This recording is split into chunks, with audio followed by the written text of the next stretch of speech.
आपण प्रार्थना करूया. ते परमेश्वर पिता दयाळू बाबा, सुंदर दिवसाबद्दल तुमच्या आभार. महान परमेश्वर, आशीर्वाद परमेश्वर, तुमच्या वचनात चालणाऱ्या प्रत्येकांना सहाय्य पवित्र आत्म्याने भरून काढ. ज्या जागी दुःखी निराशा समस्या संकट अशा लोकांना प्रभूचा स्पर्श होऊन प्रार्थना येशूच्या नावाने करतो. आमेन. हालेलुया. हालेलुया. हालेलुया. आपण मार्क मध्ये 3रा अध्याय, जेव्हा प्रभू येशू कशा पद्धतीने आरोग्य देत आहे आणि हा आरोग्य कशा पद्धतीने, तर प्रभूने आज हे आरोग्य तुम्हाला मला सगळ्यांना प्रभूने दिलेलं आहे. तुम्ही सुद्धा प्रभू येशूच्या नावामध्ये एक आरोग्य देऊ शकता. म्हणून प्रभूचं नाव जे आहे ते आरोग्य आहे, कारण त्याच्याद्वारे सर्व काही शक्य होते. तर आपण वचन घेऊया. मार्क 3रा अध्याय 1 पासून.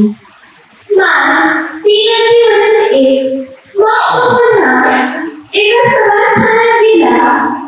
तेथे वाळलेल्या हाताचा एक माणूस होता. हालेलुया. आता एखाद्या माणसाला पॅरालाइज झालेला आहे, बरोबर, आणि तो पॅरालाइज झालेला मनुष्य तिकडे आहे.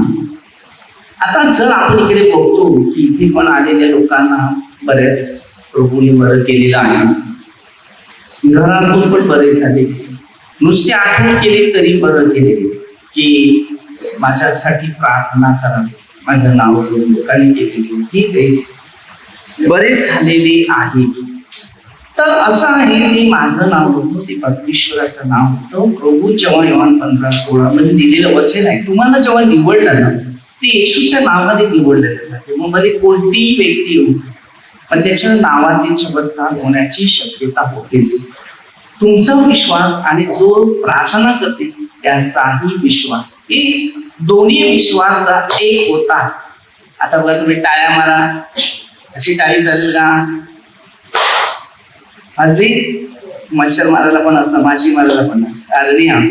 परंतु देवाची जेव्हा स्तुती करतात मध्ये, ते टाळ्या अलग प्रकारच्या वाजल्या जातात आणि त्याच्यात अलग प्रकारचा अद्भुत चिन्ह व चमत्कार घडले जात असतात. तर पुढे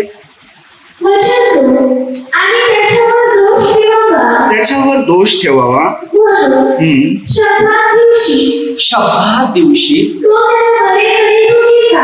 शब्दात दिवशी तो त्याला बरे करतो की काय हे पाहाव्यास ते टाकून बसलेले होते. म्हणजे शनिवारच्या दिवशी रोग बरे करायचं नाही. अरे, जे देवाचं गिफ्ट आहे, देवाचं वरदान आहे, देवाचं सामर्थ्य आहे, देवाच्या अद्भुत गोष्टी ज्या आहेत ते मानवापेक्षा श्रेष्ठ आहे. आणि समाजात जास्त देवापेक्षा माणसाला जास्त डिमांड देतो, पण मनुष्यावर जास्त भरवसा ठेवायचा नाही. म्हणजे माझा विषय हा नाही आहे, मला विषय द्यायचा आहे तो मी दुसऱ्या टायमाला देईन. कारण आजच्या समाजामध्ये जास्त जो विश्वास आहे देवापेक्षा माणसावर आहे. नाही, आजच्या समाजात देवावरच पहिला विश्वास बसलेला पाहिजे. देवापेक्षा जास्त माणसाला डिमांड देतो, त्याची प्रार्थना कोणत्याच बाबतीत कामाला येणार नाही आणि कोणतेही गुण त्याच्या जीवनात ते घडणारे नाही. ते तात्पुरती म्हणतात त्याला. कारण प्रभूचा जो अद्भुत असतो, चमत्कार असतो, तो पूर्ण होतो. तो परत परत चमत्कार करणारा काम नाही. त्याची अद्भुत जे आहे ते ताबडतोब होतात आणि तिथूनच तो मजबूत बनला जातो.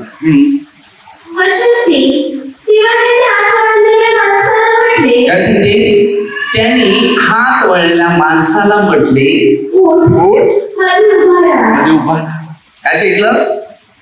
त्यांनी सांगितलं उठ आणि यामध्ये हालेलुया. आता अनेक चमत्कार किंवा अद्भुत ज्या गोष्टी आहेत ते प्रभू येशू एका नावामध्ये, आणि त्या नावामध्ये ते पूर्णपणे होतेच होते. हालेलुया. पण जर विश्वास माणसाचा जर कमजोर असेल, त्याच्यासाठी अविश्वासच जोडला जातो, विश्वासने जोडतो. मग तो त्यांना म्हणाला, शनिवारच्या दिवशी बरे बरे करणे करणे किंवा वाईट करणे जीव वाचवणे किंवा जीव घेणे यातून कोणते याच्यात कोणतं सशास्त्र आहे, पण नेमकेच राहिले. हालेलुया. प्रत्येक दिवसात चांगल्याच गोष्टी आल्या पाहिजेत, वाईट नाही. मनुष्य चांगल्याकडे जेव्हा वळतो ना तेव्हा चांगलं त्याच्याकडे वळते. मनुष्य वाईटाकडे वळतो ना तेव्हा वाईट त्याच्याकडे वळते आणि त्याला वाईटाच चित्र बनवलं जाते. हालेलुया. महत्व काय? एक शिक्षण बघा. आणि मनुष्य खोटं बोलून बोलून बोलून स्वतःचं नुकसान करून बसतो. पण एखादा मनुष्य खरं बोलतो. खरं बोलल्यावर त्याला खूप सताव, त्रास, दुःख येतात. तो विचार करतो की मी देवाला घाबरतो, मी यांना नाही घाबरतो, मी देवाला मानतो, मी देवाची इच्छा पुऱ्या करतो. कारण मग ते 10 ते 32 वचनमध्ये कसं केलं, तो नाकारत नाही, तो स्वीकारतो. हालेलुया. मग तो काही असू दे, काय त्रास होऊ दे, शिक्षा होऊ दे, मारण होऊ दे, काय ते व्हायचं तर होऊ दे, कारण शेवटी देवापेक्षा आपण पुढे जाऊ शकत नाही. हे शरीर देवाचं घर आहे आणि या घरात देव राहतो, त्याला जास्त देवाला आपली काळजी असते.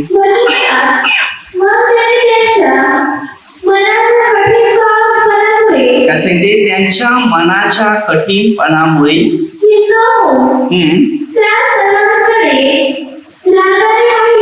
त्यांनी सर्वांकडे रागाने पाहिले.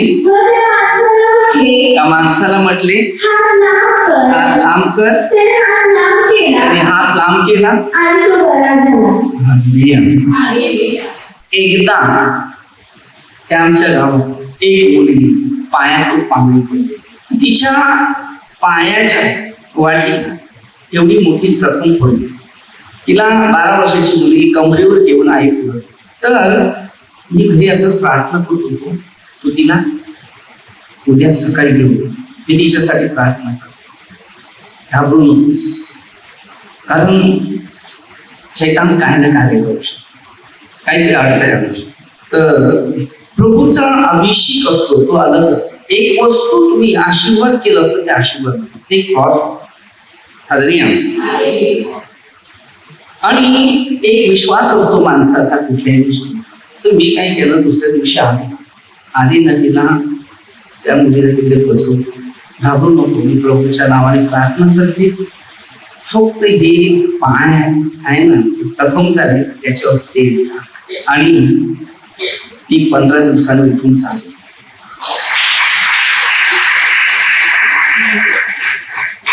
हा प्रश्न झाला. तुम्हाला माहिती आहे की अनेक लोक कशा श्रद्धेत असतात. म्हणजे तिला एक क्रॉसचं चिन्ह दिलं देवाचं, म्हणजे फोटो एक होता तो दिला गळ्यात ठेवून, तुला आठवण राहील की येशूच परमेश्वर आहे म्हणून आदर्श.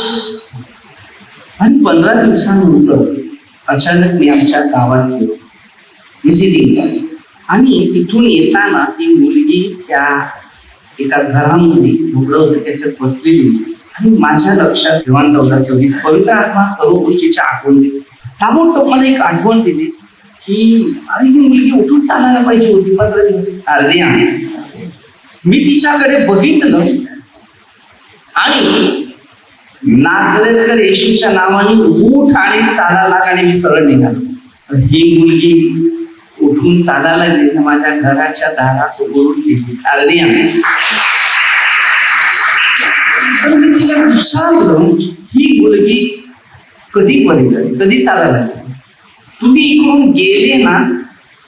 इकडून गेले ना तुमच्या पाठीमध्ये उठून ती चालायला लागली. मी तेव्हा सांगितलं येशूच्या नावाने, येशूच्या नावाने उठ, आणि तेव्हा ती चालली. पण मी मागे नाही बघितलं, कारण माझी प्रार्थना करायची होती तीच केली विश्वासाची. मला आठवण आली की 15 दिवस तिला उठून चालली. हालेलुया. आणि ती तिकडेच राहत होती बाजूला. आणि तिथून मला तुला गेलं तिकडून जे सांगायला लागली तेव्हा मी विचारलं त्यांना की कधी जर मग ते प्रार्थना आपण घेऊन बसले. हालेलुया. तर अशी परमेश्वराने दिलेली चमत्कार आहे. पण काही वर्षानंतर तिथून सोडून गेले त्याच्या गावाला, आणि ती मुली टीबीच्या आजाराने मरण पावली, पण प्रार्थनेत आली. हालेलुया. तर अशी काही उदाहरणं होतात. आमची आजार परमेश्वर जसा योहानमध्ये 11 लाजर बरा झाला, हालेलुया, उठला, पण तो देवाच्या मागे लागला नाही. मला सांगण्याचा दृष्टिकोन म्हणजे तुम्ही थोडं समजून घेतलं तर तुमच्या प्रत्येकाला खूप फायदा आहे. आजार सगळ्यांना येतात, जसा योहाना मरणासाठी नाही, योहान 11 मरणासाठी नाही. एकदा आमच्या आजार आल्या ना, आम्ही आजारातून जर वाचलेले जर असेल तेव्हा फक्त येशूच्याच मागे लागायचं. योहान 3:3 प्रमाणे हे नवीन जन्म असतो, आणि हा जन्म आहे ना तो तुम्हाला परत नव्यानेच मिळाला पाहिजे. तो पूर्वी जन्म जो होता ते पापाचा होता. पहिल्या 2 पत्रात 5:17 मध्ये जुनं तो होऊन गेला, आता ते नवं आहे. नव्यामध्ये जेव्हा एंट्री करतो तेव्हा त्याला समजते की एक पाप, एक पुण्य, एक पवित्रता आली. तर आपल्याला शिकायचं आहे. म्हणून मी नेहमी लोकांना सांगतो की त्यानंतर आजारातून मुक्त झाल्यानंतर त्या प्रार्थनेमध्येच राहायचं. मग त्याच्यानंतर जेव्हा आपल्याला देव बोलवायला येईल तेव्हा तो स्वर्गात घेऊन जाईल, तेव्हा अधोलोकात नाही जाणार. तर हे नवीन जन्म याला सांगतात की आम्ही लोक काय करतो, प्रार्थनेतून बरेच झाले का मग सांगतात त्या ब्रदरांकडे जा, पास्टरांकडे जा, याच्याकडे जा, आणि तिथे जेव्हा तुम्ही जातात ना तेव्हा तिथे शैतान तुम्हाला पकडतो आणि तुम्ही देवावरचा जो विश्वास आहे तो तोडतो, आणि त्या माणसाच्या मागे लागून तो विश्वास देवावरचा तोडून क्लिअर होत असतो. मग त्यावेळेला मग ते 24 पासून वचन दिलेले किंवा 24 अध्याय जर वाचला तर तुम्हाला समजेल त्याच्यामध्ये की माझ्या नावाने तेव्हा पुष्कळ येतील तेव्हा खरे मानायचं नाही. ती येशूच्या नावाने येतात, परंतु ते येशूच्या नावाने तुम्हाला येशूच्या पाठीमागे नेत नाही, त्यांच्याच पाठीमागे मग चालले इथून तो मस्त, तो मस्त, तो मस्त. आजची फॅशन नाही. आजच्या काळामध्ये युट्यूब जर बघितला तर युट्यूब कुठला लोक अमुक प्रार्थनेचे तो ब्रदर बरं, तो ब्रदर बरं, ते बरं सर्च करून बघतात. या पास्टर मस्त, त्या पास्टरला मस्त दान, त्या मस्त. तुम्हाला कधी जाणे ना, तुम्ही पास्टरांच्याच मागे लागतात, मग येशू ख्रिस्ताच्या मागे का लागत नाही? हालेलुया. मला माहिती परमेश्वराचं गीत कशा प्रकारचं असते. मला प्रभूने अनेक प्रकारची दानं दिली, जेव्हा माझ्यातून भरपूर मोठे चमत्कार होतात आणि घडतात. पण जेव्हा लोक मला मानायला लागले ना तेव्हा मी पहिल्यांदाच थांबवलो की देवाला सांगितलंय बघा, मला स्वर्गात जायचं आहे, मला माझी स्तुती नाही करायची, मला तुमची स्तुती करायची. मी त्यांना तुमचं वचन देईल, तुमचं शिक्षण देईल, तुमचा मार्ग दाखवेल. कारण मध्ये 5:16 तुमची सत्कर्म पाहून परमेश्वराचे गौरव करावे. आपल्याला परमेश्वरच्या गौरवासाठी परमेश्वराने निवडले, आपल्या गौरवासाठी नाही. तर अनेक लोक चालले तिकडे. अरे तुम्ही बायबल ते पहिलं वाचा. इथे जाऊन तुमची प्रगती आहे ना ती गेली. तुमचं भविष्य कमी होते, जिथे 15 वर्ष वाढणार आहे ना तर 5 वर्षात तुम्ही संपले.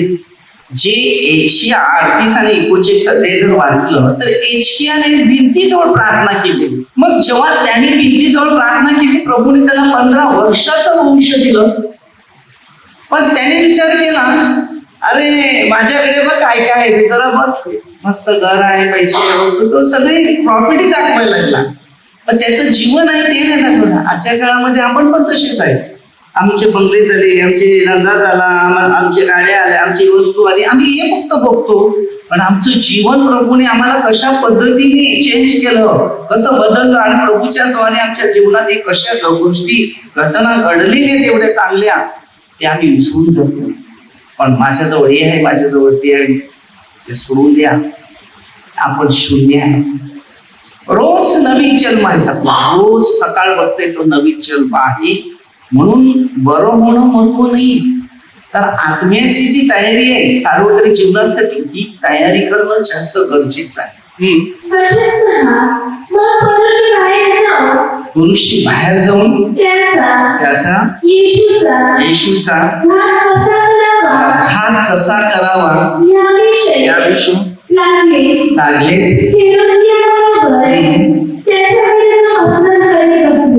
आता तुम्ही विचार करा, मी आज एवढं चांगलं काम केलं, आता माझ्याविषयी किती लोक असे उठलेले, माझ्या पाठीमागे तर अनेक लोक उठले. तर मी सांगितलं त्यांना काय करायचं ते करू दे, मला माझं काम करू दे, कारण मी माझ्या प्रभूचं काम करतो.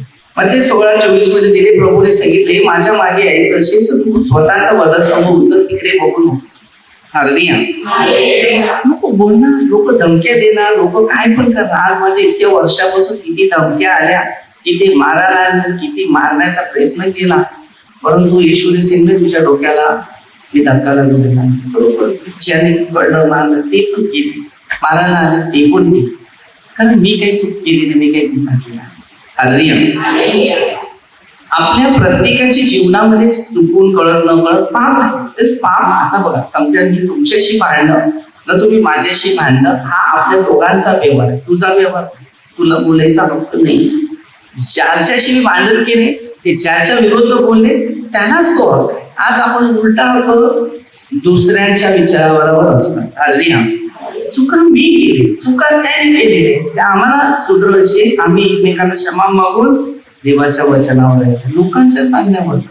तर आपल्याला विचार करायचा आहे की प्रभू येशू ख्रिस्त कसा आजार देतो, कसा बरा करतो आणि कसं मार्गदर्शन करतो. मग येशू आपल्या शिष्याला घेऊन समुद्राकडे निघून गेला. मोठा समुद्र मागोमाग निघाला. वचन 8, यहूदिया, यरूशलेम, इदोम व यार्दनाच्या पलीकडचा प्रांत आणि स्वर्ग सीदोन यांच्या आसपासचा प्रदेश, ह्यातून मोठा समुद्र जी मोठमोठी कामे तो करीत होता त्यापेक्षा ऐकून त्याच्याकडे आला. आता लोक कशाला येतात इकडे? काहीतरी चमत्कार होतात किंवा काहीतरी परमेश्वर शिकवतो, मार्गदर्शन करतो, ज्ञान देतो. आपल्यामध्ये कितीतरी असे बसलेले लोक आहेत, मोठे मोठे आजार बरे झालेले, पण ते सांगायला घाबरतात. अनेक रोग होते आम्हाला माहिती, पण आम्ही सगळ्याच गोष्टी संदेश किंवा सगळ्याच गोष्टी बोलू शकत नाही. कोणत्या प्रकारचे तुमच्या शरीराला रोग आहेत आणि येतात आणि जातात ते पण आम्हाला माहिती. पण तो विश्वास जो आहे तो तुमचा तसाच मजबूत पाहिजे आणि विश्वासाने तुमचं कार्य सतत राहिलं. जो देवावर विश्वास ठेवतो त्याला बोलायला लागत नाही, त्याच्या ठिकाणीच त्याला आजारातून मुक्त होतो. आमचं कर्तव्य काय माहिती, आम्ही इकडे तुमच्या आठवण जरी काढली ना तरी तुम्ही बरे होते, कारण आमची मध्यस्थी. तुम्ही जरी आठवण काढली ना तरी तुम्हाला प्रभू बरं करेल. कारण काय, इर्म्या 33:3 मध्ये त्यांनी पहिल्यांदाच शिकवले, मला हाक मार मी तुला उत्तर देईन. त्या प्रार्थना हाकेला उत्तर नाही. बायबलचं एक एक वचन एवढं महत्वाचं आहे. जसा मनुष्य त्याचा अनुभव घेत असतो त्याला खूप मोठ्या प्रमाणात आशीर्वाद. स्वार्थ न ठेवावं, देवामध्ये स्वार्थ नसावा. आज जर तुमच्यामध्ये स्वार्थ बसलेला आहे, तुमच्या जीवनात फार कठीण परिस्थिती. आज कित्येक लोक देवापासून दूर गेले. कारण का, तो अहंकार म्हणजे एक दुष्ट आत्मा असतो. तुम्हाला जर बघा तुमच्यामध्ये एक दुष्ट आत्मा कार्य करायला लागला ना तर तुम्ही इकडे बसू शकत नाही. तुम्हाला रावणार नाही, तो आत्माच काय नफरत द्वेष तुम्ही विसरणार. अरे माझ्या भविष्यात पहिलं काय, म्हणून रोमकरास मध्ये ना 11 ते 13 पासून वचन केले. मूळ झाडाला आधार देते. मूळ सुरुवात तुमची इकडून झालेला आहे ना, तेच तुम्हाला उपयोगी. झाड आहे ना, मूळ सगळं मूळ झाडाला सांभाळते. म्हणून योहान 15 मध्ये त्यांनी माझ्यात फळ न देणारा पाटा काढून टाक. पाटा परमेश्वराचं जे सामर्थ्य आहे, जे अभिषेक आहे, आता हे जे कार्य उभारलं. आता बरेच लोक आपल्या केंद्रात होते, येणारे जाणारे, सोडून गेले, दुसऱ्या प्रार्थनेत गेले, इथे गेले, तिथे गेले, पण ते विसरलेले आहे. कलम कितीतरी लावले इकडे तिकडे, पण मुळाचा अनुभव घेतला पाहिजे. आंब्याच्या झाडाला आंबे आल्यावरच आंब्याची आठवण, तत्पर्यंत त्याला आठवण. त्यावेळेला लोक आंब्याच्या झाडाखाली जातात, म्हणजे मुळाखालीच जातात. बरोबर, मूळ आहे तिकडेच, कारण तो आंबा पडतो तो मुळाखालीच. तसं फिलिपकडे 2 गुडघे टेकतात ते येशूच्या नावाने टेकलेच जातात. ज्या माणसाद्वारे तारण झाले, ज्या माणसाद्वारे तुम्हाला ख्रिस्त मिळाला, तर शेवटचा गुडघा येशूच्या नावातच टेकला. तुम्ही दुनियात कुठल्याही ठिकाणी जा, पण शेवटला जेव्हा तुम्हाला यायचं असेल ना तर त्याच केंद्रात यावं लागेल, कारण ते शास्त्राचं शिक्षक. मग ते 16 चावी दिली पेत्राला, घराची चावी आपल्या घर सोडून कुठेही जा, पण जेव्हा घरात यायचं आहे तर पहिला दरवाजाकडे जायला लागते आणि ती चावी जी आहे ना ती घेऊन दरवाजा खोलावा लागतो. प्रकटीकरणामध्ये तोंड चांगलं होतं, मी बरेच पहा मी दाराशी उभा आहे, चूक उडी दाट उडी, जो माझी वाणी ऐकेल आणि जी तृप्त करेल त्याला मी मजबूती करेल, अभिषेकाने भरेल, सामर्थ्याने भरेल, अद्भुत गोष्टीने भरेल, भरेल भरेल भरेल. परमेश्वर सामर्थ्य आहे. हल्लीचा लोकांचा जो विश्वास आहे ना तो फार तुटून गेला. फुकटचा मी 10 मिनिटं जरी बसला ना एका ठिकाणी आणि मनन चिंतन, मी तुम्हाला सत्य सांगतो, पटेल का पटेल ना माहित नाही, पण मी एकदम मूळ देवाच्या एकदम जवळ आहे. मी असं एका ठिकाणी जरी बघत गेला ना तरी मला येशूचं दर्शन. कुठे पण बघा, इकडे बसा तिकडे बघा, कुठेतरी फक्त असा बघत बसायचं बस. काही काम करताना सुद्धा मी तिकडे काम करत होता, तिकडे पण मला दर्शन आलं. तर प्रभू सांगितलं ठीक आहे तुम्ही माझ्या बरोबर मी तुझ्या आभार मानतो, मी तुला धन्यवाद मानतो. म्हणजे तू कामात जरी आहे तरी मी तुझ्या जोडीला आहे. देवाने शिकवलेले मुद्दे करावे खूप खूप महत्वाचं आहे. मी तुम्हाला सांगतो, एकदा जगातल्या सगळ्या गोष्टीचं प्रेम आहे ना ते बाजूला ठेवा, एकदा येशूवर ठेवा. जास्त नका. एक दिवस घरात बसा का, आजारी पडल्यात असं समजा का, दरवाजा बंद करा ना, रूम मध्ये ना फोन बघू नका ना कोण माणसं बघू, आणि एक दिवस काढा. तो फार कठीण होईल मला वाटते, बाहेर घरातून उतरायला कठीण वाटेल, कारण सवय आहे ना बाहेर निघायची. एकदा बसून राहा, घरामध्ये बसून राहा आणि बघा किती शांती, किती आनंद आहे. शांत राहायचं, शांत. खिडक्या दरवाजे बंद करायचे, डोळे बंद करायचे. शक्य वाटत असेल पंखा बंद. जेवढी गरमी सहन करताय तेवढी सहन. ही गरमी नाही, हे नरकाचे दरवाजे खुले आहेत आपल्या लोकांसाठी जे देवाचा स्वीकार करत नाही, देवाला किंमत नाही, देवाला वेळ देत नाही, अशा लोकांसाठी ती फार मोठ्या प्रमाणात ती गरमी आहे. म्हणून पश्चाताप करणं आपल्याला गरजेचं आहे. पाप कबूल करणं सोडून आणि देवाला सांगितलं प्रभू मी तुमच्या विरुद्ध स्वर्गविरुद्ध पाप केले, शब्दाद्वारे, बोलण्याद्वारे, विचाराद्वारे, हाताद्वारे, पायांद्वारे, जे काय अवयवामध्ये जे आचार विचारापासून जे काय पाप झाले ते देवाच्या समोर उभं करा आणि देव मला आशीर्वाद देतो. दिवसातून 10 वेळा तरी गुडघे टेकून नाक जमिनीला लावा आणि येशू ख्रिस्त मला आशीर्वाद देते असे विचारा. थोडी वेळ मिळेल का माहिती नाही. माझे दिवसातून मी इथून घरात वर जितका जाईल ना तितके मला गुडघे टेकावे लागतात आणि धन्यवाद द्यावा. जर चुकून लक्ष दुसऱ्याकडे गेलो तर परत उठले असेल ना तर परत उठणार, परत गुडघे टेकणार आणि परत उठणार, पण मिक्स करणार नाही, वेळ घालवणार नाही. की आता राहू दे, कंटाळा आला असेल चुकून, म्हणजे एखादा वेळ नाही मिळाला की काम करताना गेला तर मग आंघोळ करायचं काय म्हणायचं किंवा डबल बाथरूममध्ये पण गुडघे टेकतात, सगळीकडे कुठेच प्रार्थना सोडत नाही, हर ठिकाणी प्रभू आहे. तेव्हा तुम्हाला प्रभूचं प्रेम दिसेल. सगळीकडे जा, गुडघे टेका, धन्यवाद द्या, 2 हात उंच करा. मी योग्य नाहीये पण तू योग्य आहे. माझ्या हाताला स्पर्श करणारा तूच देव आहे. माझ्या शरीराच्या सर्व अवयवाला बरं करणारा तूच आहे. आणि तुने बरं नसतं केलं तर मी आज धडधडीत चालणारच. हे पण आभार मानायचे की मी तर पूर्ण बरा आहे, ते तुमच्याद्वारे. नाही तर कदाचित त्यांच्यासारखा मी पण आजारी असतो. कोण दुःखी आहे तर मी पण होतो, कोण आजारी आहे मी पण होतो, कोण गरजवंत आहे मी पण होतो.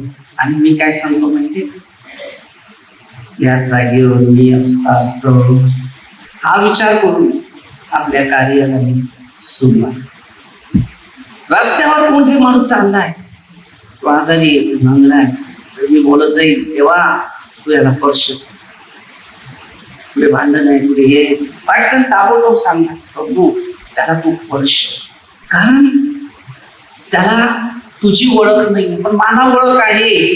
तर मला वाटते ह्या भावासाठी मी प्रार्थना प्रार्थना तर सगळ्यासाठीच करा. 17 अध्यायामध्ये 6 पासून वचन दिले. येशू काय सांगतो, जे लोक तुम्हाला दिले त्याला मी तुझ्या नावात राखले, ते तुझे होते तुम्हाला दिले, मी तुझ्या नावात त्यांना राखले नाही. आज हेच प्रश्न आपल्या एक व्यक्तीसाठी महत्वाचा. देवाजवळ बसायचं असेल तर मनपूर्वक विश्वास असते, मनपूर्वक प्रार्थना असते ना, मनपूर्वक आज्ञा असते. जर परमेश्वराच्या नावाने आम्ही खरोखर आहोत, मला दुसऱ्याची काळजी जर आहे तर नक्कीच माझ्या जोडीला देव आहे. पण माझ्यामध्ये दुसऱ्याचं वाईट आहे तर नक्कीच माझ्यामध्ये शैतान आहे हे प्रत्येक माणसाने ओळखून. विचार 2 धारेचे असतात. तसं इब्रिकरामध्ये 4 भाग, 2 धारी तलवारीच. तशा प्रकारे एक विचार चांगले येते ते एक विचार वाईट पण येते. फक्त आपल्याला चॉईस करायचं, कारण आपण मधल्या झाडाची फळं, आणि या फळाचा अर्थ तुमच्या सर्वांना समजला पाहिजे की आम्ही पापी आहोत का पवित्र आहोत. आम्हाला चॉईस करायचं. आता आम्हाला काय सांगितलं, बरं वाईटाचं ज्ञान तुला कळेल, आणि तिथून सुरुवातीची आपण आपल्याला चॉईस करायचं आहे, पाप करायचं का नाही करायचं हे आपण शोधायचं. कारण आपल्याला हे पवित्र शास्त्र समजण्यात येत नाही, आणि जर समजण्यात येत असतं ना तर अनेक लोकांनी देवाच्या वचनाप्रमाणे आपलं भविष्य चालवलं असतं. हालेलुया. तर हे जे परमेश्वराने काही मुद्दे दिल्यात, शिक्षण दिल्यात, नियम दिलेत, ते पाळण्यासाठी दिलेत, आणि प्रभू येशू खास तो आपल्या जीवनामध्ये आरोग्यात शांती देणार. आणि खरोखर जर प्रभू आपल्या बरोबर आहे तो आपल्या प्रत्येकाला जीवन, शांती, आनंद, अभिषेक देणार. हालेलुया. हालेलुया. तुम्ही तिकडे पाठीमागे एक मुलगी चालते दिसते तुम्हाला, बरोबर? हालेलुया. ती मुलगी बघा, तिची वॉरंटी गॅरंटी गेलेली ICU मध्ये, पण ती आज एवढ्या टाइम कारण फोनवर प्रार्थना केली, प्रभू तिला सांभाळले, आणि ती मुलगी आज इकडे चालत आहे. हालेलुया. डॉक्टरने आशा सोडली. हा प्रश्न आहे, पण तिला यायला आज आला आहे, बरोबर? ही बघा, शैतान आपल्याला अडवतो. हर टाइमाला चांगल्या गोष्टी करायच्या असेल ना, अडवतो. त्याच्या मम्मीने तेच सांगितले, बरेच झाले ना तर मी नक्कीच केंद्रात घेऊन येईल, पण त्याला उशीर झाला पाहिजे ते विचार, बरोबर ना? हालेलुया.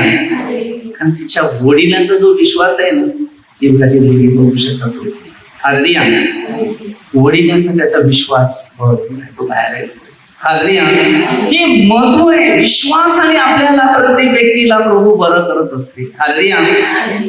आणि देवाचा जो मार्ग आहे तो मार्ग आपल्या प्रत्येकाला शिकायला मिळते. हालेलुया.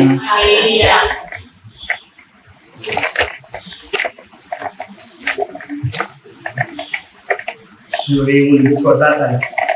Praise Lord.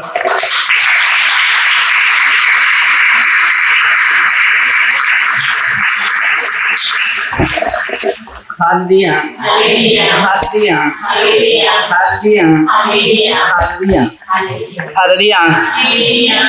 आपण नाही बोलू शकत नाही माणसाचं, ती त्याची इच्छा आकर्षिले शिवाय कोणीच तिला आता बोलायला कोणी गेलं नाही, सांगायला पण नाही, बरोबर? आणले तिला देवानी तर देवच तिला सांभाळेल. हालेलुया.